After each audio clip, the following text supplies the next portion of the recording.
Como les decía, ahora pasamos a lo que es el capítulo de... ¿Cuántos van? 45 minutos. Uf. Vamos rápido, vamos rápido. Solución de controversias. El tratado en general, al igual que otros, contempla o abre la posibilidad al diálogo, a la mediación y a la conciliación, ¿no? Pero también mencionar que en el capítulo de inversión hay o está establecido un método de solución de controversias específico para problemas relacionados con todos estos temas de inversión extranjera. Eh, Les digo, el tratado abre la posibilidad a la medio de solución como son la conciliación, como son la mediación, como son los buenos oficios, las mesas de diálogo y todo esto, pero también establece la posibilidad de llevar las controversias que se susciten por el comercio entre estos países a tribunales arbitrales, ¿sí? Con árbitros seleccionados, ¿sí? Por los cuatro países. Sí, vamos rápido. Me gustaría ahondar un poquito más en esto, pero ya nos extendimos, ya me extendí demasiado. Entonces vamos a avanzar un poquito más rápido. Eh, en la lámina número 19, específicamente, ¿no? ¿Cuáles son las principales exportaciones, importaciones? ¿Cuáles son los productos con los que tiene más relación comercial México, ¿no? Con los países de la Alianza del Triángulo del Norte, perdón. Específicamente, primero, México-Honduras. Las principales exportaciones de México-Honduras son televisores, hilados de algodón, que son productos de algodón ya, pues, industrializados, podríamos decirlo de alguna manera. Productos revestidos de aleaciones de aluminio y zinc. ¿Y cuáles son las importaciones? Las principales importaciones de Honduras a México: aceite de palma, camisetas de algodón, aceite de coco, cables de cobre, aluminio y sus aleaciones. Podemos ver que, como lo mencionábamos antes, la economía o la producción industrial, no, la producción de los países del Triángulo del Norte es muy básica, es muy de primer nivel, ¿no? De materias primas y de productos agrícolas, ¿no? Mientras que México ya exporta productos ya manufacturados, ya industrializados. Ahora, México, El Salvador, las principales exportaciones de México a El Salvador son aceite crudo de petróleo, aguacate, trenes de aterrizaje y sus partes, de nuevo productos industrializados. Las importaciones de El Salvador a México son camisetas de algodón, café, azúcar, maíz. México, Guatemala. Las principales exportaciones de México a Guatemala son la energía eléctrica como un servicio, perdón, televisores, maquinaria para la construcción, productos intermedios de hierro y acero con carbono. Y cuáles son las principales importaciones, por otro lado, de Guatemala eh, a México. Un segundo. Azúcar, aceite de palma, perdón, caucho, látex de caucho natural, un poquito más eh, procesados, ¿no? Los productos, estos últimos, pero igual dentro de una línea más baja, ¿no? Una economía con potencial, pero que no ha sido totalmente desarrollado. Luego pasamos a unas láminas finales que a mí me parecieron sumamente interesantes cuando toda esta es información sacada de la página de la Secretaría de Economía, directamente. Y vemos por una parte primero el acumulado de exportaciones totales de México, ¿sí? A estos tres países, y puse ahí a Estados Unidos para comparar, ¿sí? El día y la noche prácticamente, o sea, así como tal. Eh, de las actividades comerciales, ¿no? Que tiene México en esos países, y poder visualizarlas un poquito mejor y entender cuál es el impacto de este tratado, ¿no? Y cuál es el impacto también de lo que estamos viviendo en la actualidad, ¿no? Con el Tratado de Libre Comercio con Estados Unidos, con el Telecuem, darnos una idea de cuáles son las diferencias y cuáles son las dimensiones de los problemas que estamos analizando, viendo en las noticias y en los periódicos todos los días. Por ejemplo, por un lado, en esta primera lámina podemos visualizar el acumulado de exportaciones totales de México a estos cuatro países, como les mencioné, los del Triángulo del Norte y Estados Unidos.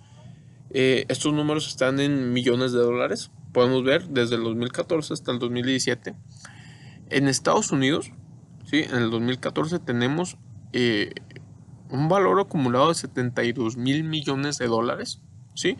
Contra 155 millones de dólares de El Salvador, contra 409 millones de Guatemala y contra 133 millones de Honduras. Esto es el valor de las exportaciones que hace México a estos países, ¿sí? A Estados Unidos en el 2014 mercancías por un valor de más de 72 mil millones de dólares, mientras que a El Salvador, Guatemala y Honduras, ¿sí? No pasó de los 800 millones. ¿Sí? Entonces es una diferencia abismal, ¿no? Es una diferencia importantísima y fuera de toda comparación. Si no podemos comparar un país como El Salvador como Estados Unidos, no hay rango, ¿no? Para eso.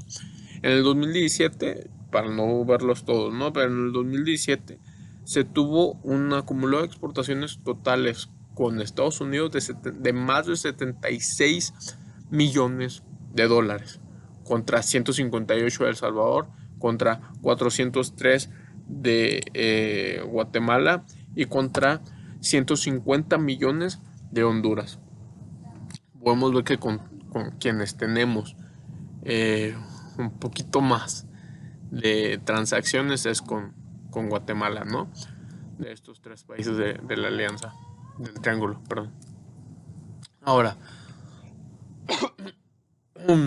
podemos ver, por otro lado, el acumulado de importaciones totales de México, es decir, el acumulado del valor de todos los productos que son mandados de esos países hacia el nuestro, ¿no? En comparativo, de nuevo, con Estados Unidos, que en el 2014 tuvimos un acumulado de importación total de más de 46 millones de dólares contra 27 millones de dólares de El Salvador. 27 millones de dólares de El Salvador contra 46 mil de Estados Unidos. 116 millones de Guatemala otra vez contra los 46 mil millones y 95 de Honduras, ¿sí?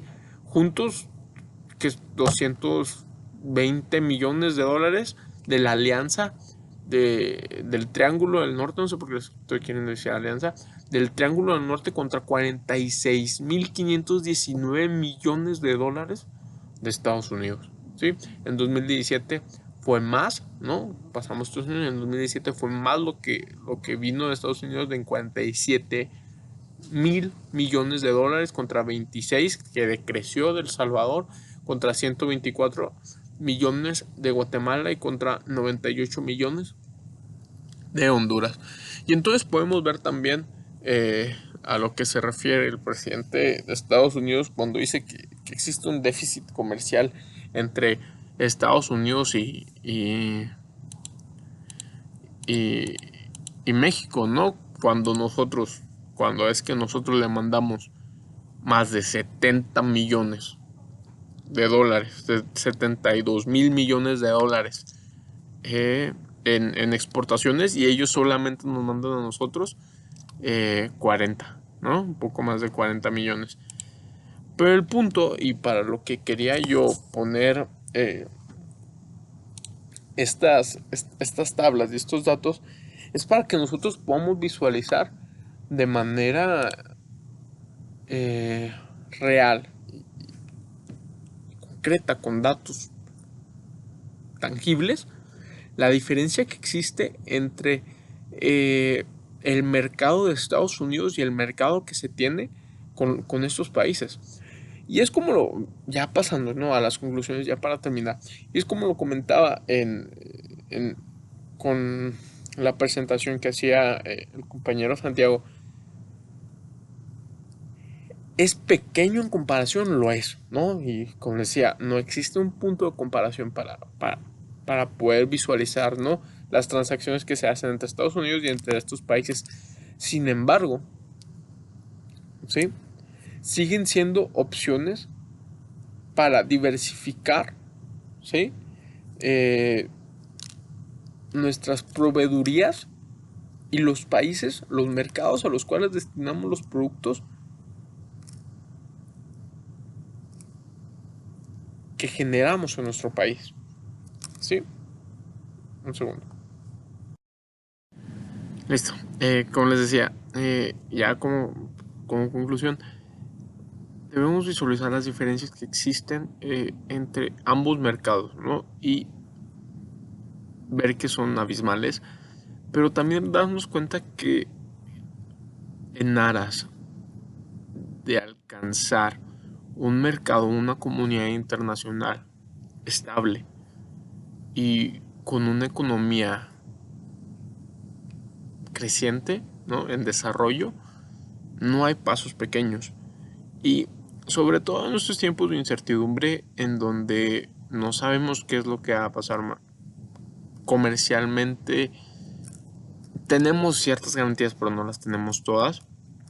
Siempre es bueno saber que tenemos opciones, por pequeñas que sean, y a lo mejor incluso son pequeñas porque nos enfocamos mucho en lo que es Estados Unidos y podríamos siempre destinar más de nuestros esfuerzos a países como Costa Rica, como los países de Centroamérica, o con nuestros tratados que tenemos ahora con Chile y con Japón y con el TPP y todo esto. Y destinar más esfuerzo y saber de la existencia de estos tratados y utilizarlos, ¿no? Hacer uso de ellos, hacer uso de sus beneficios y darnos cuenta que opciones existen y que realmente no hay pasos pequeños cuando hablamos de alcanzar un mercado libre de barreras arancelarias, un mercado libre, un mercado competitivo y un mercado justo, ¿sí? Sin prácticas desleales de comercio internacional, que esas no son buenas. eh, a riesgo de extenderme más, considero que esto sería todo por mi parte, al menos por ahora. Quedo ahí abierto a cualquier duda o comentario que pueda surgir o que vaya a surgir.